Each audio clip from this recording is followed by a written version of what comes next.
So we're in part 2 of lesson 8, and we're talking about the pterodactyls. And we got to the second type of pterosaurs. I should say pterosaurs. The first type was pterodactyls. The second type now are going to be another type of pterosaur that's called the rhamphorhinocoids. Rhamphos means beak, and rhinos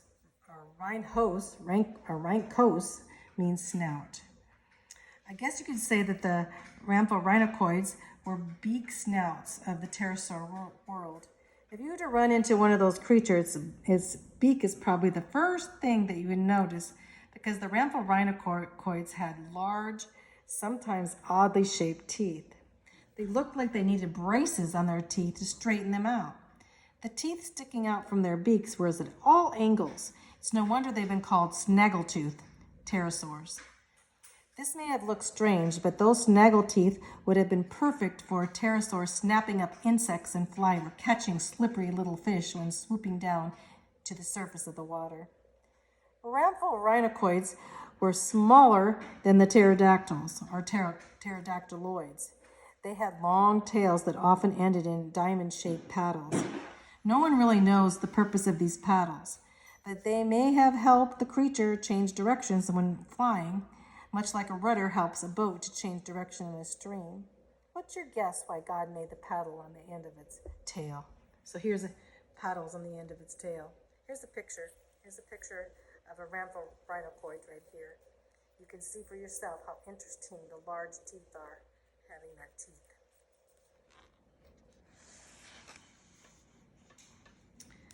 So, flying famously. So let's go over this article first. This is a pretty neat article, as you can see the pictures of these pterosaurs. So let's look.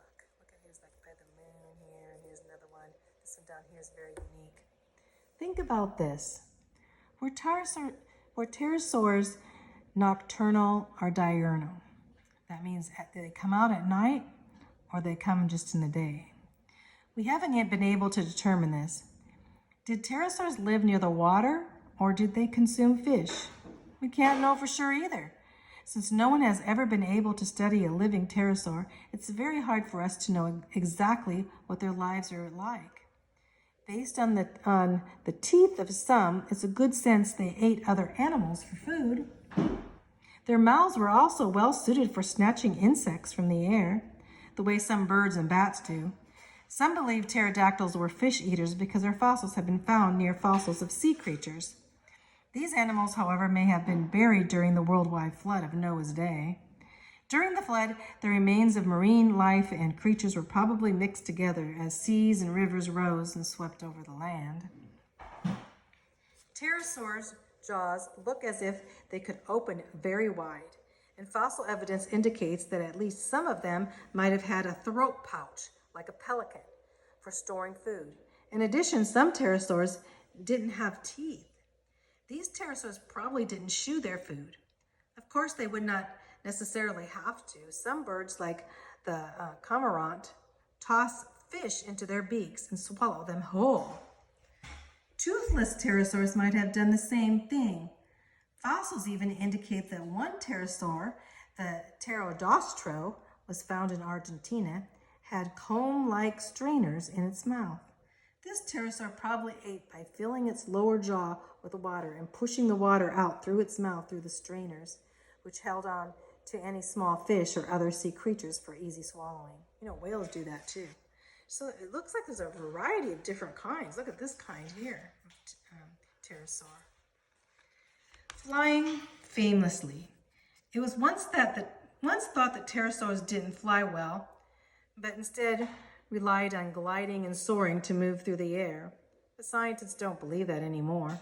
Pterosaurs may have jumped from high ocean cliffs and glided through the air, or they might have caught an updraft and soared on a warm day. In order to catch food, however, let's go on here. They surely had ability to flap their wings and maneuver in the sky using controlled, powered flight. In other words, pterosaurs would have starved if they had to rely on gliding or soaring to hunt.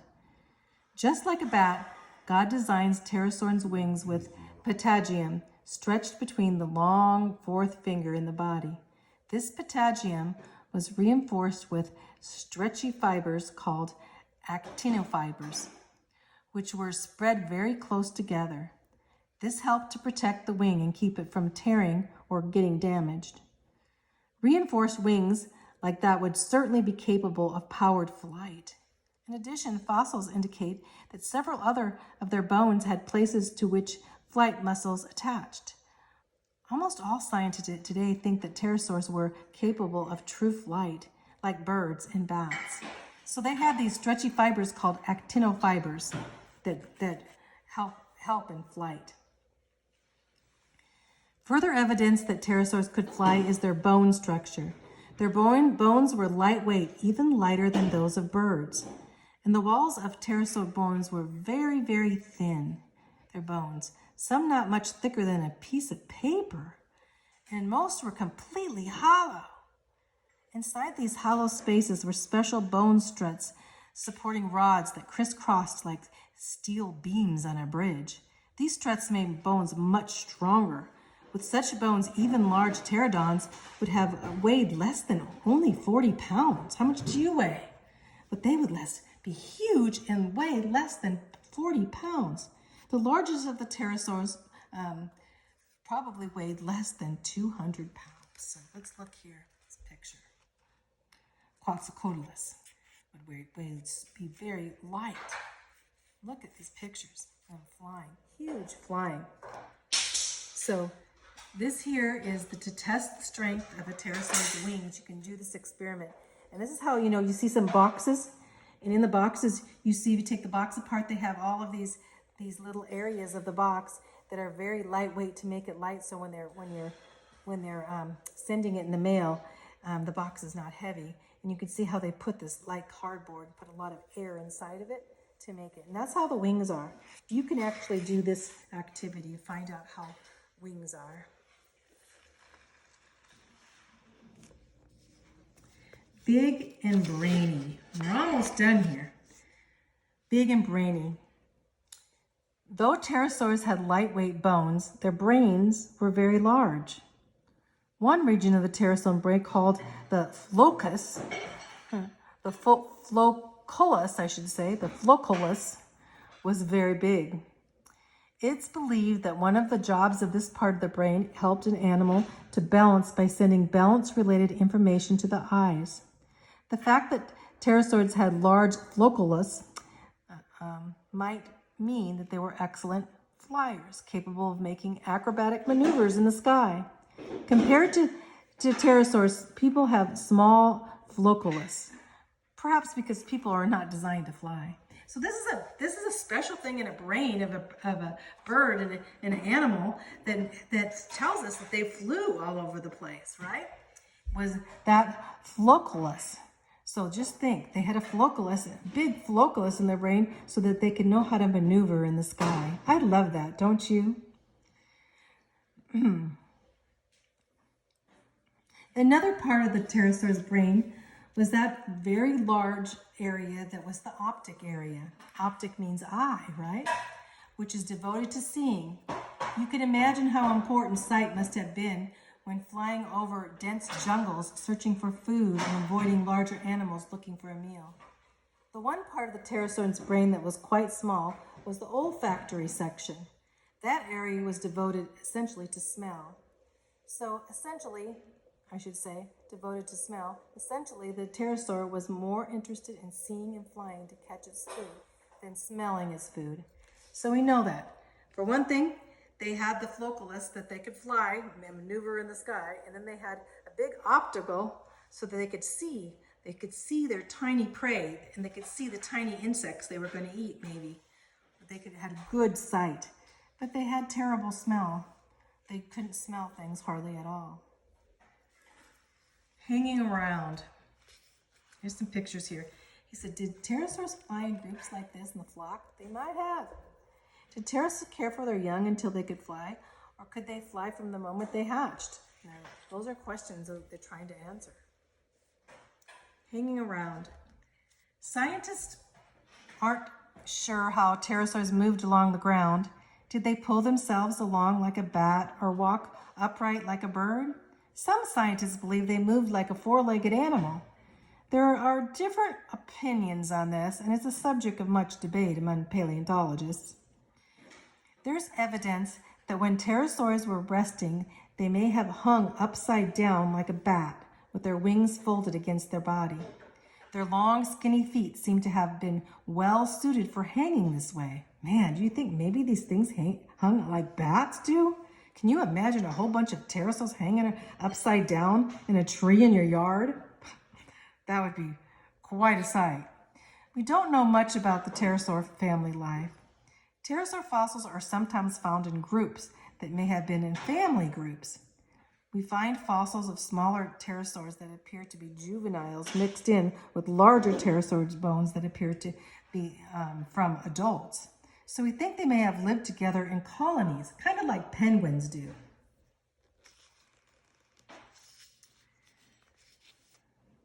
For many years, it was a big debate whether pterosaurs laid eggs. Today, that debate has been laid to rest. In 2017, paleontologists discovered more than 200 fossilized pterosaur eggs in the same area. They found their eggs there. So much has been learned and it is still being discovered as paleontologists study these eggs. Scientists once believed that because young pterosaurs seem to have weak chest muscles, the newly hatched flaplings, those are those baby pterosaurs, they're called, can you believe they call them flaplings? That's weird, flaplings. Here's where it says flaplings here. Were depending on their parents as they could only walk around but not fly. But new evidence suggests that newly hatched flaplings were actually independent and could fly right away. As you can see, there's a lot of debate about pterosaurs, which means there's a lot to learn about them. With so many kinds of pterosaurs discovered in the world now, more than 100, it's impossible to tell you about each one. But there are plenty of books and websites that describe many different kinds of pterosaurs if you wish to study them. So, this is a fun activity. Now, this you're going to have to ask your mom to do. This is making a paper mache pterosaur. It tells you how to make paper mache, putting this together, and all that you need with cardboard, newspapers, masking tape, flour, water, bowl, sandpaper, paint brushes to paint it, and you can make your own pterosaur. So if you want to do this, tell me and I'll help you get the ingredients. You get this together and you'll be able to do a paper mache pterosaur. So now let's answer the questions here. What a paleontologist is, a fossil person, two basic groups of pterosaurs, pterodactyl and what do we call those? Let's go back and find them. I'm going to make sure I pronounce it right. Rhamphorhynchoids and pterodactyls, right? Those are two-time, or pterodactyloids. So anyway, which pterosaur is considered the largest ever found? And that's that. So let's go back to that one so we can see where that is. The big one there. We did a picture of it here, didn't we? I'll find it again. Let me find the picture. Oh, right. Here it is, this big one here at the top. It's Quetzalcoatlus. Remember that? That's a big one. Quetzalcoatlus, like a Quetzalcoatlus. Quetzalcoatlus right here, this one. So that's a big one. So anyway, so that's many of the questions. And what parts of the brain are very large? Remember that focalus, the focalus was the part of the brain that helps them to fly here. And then their optical eyesight's really, really large. And then they can't smell. Their olfactory, which has to do with smelling, they can't smell hardly at all. So. Okay, well, let's go on to the next. We're going to go on to birds. But that was pretty fun, learning about pterosaurs and pterodactyls and these unusual fossils. Can you believe back in time that they could watch these fly in the air?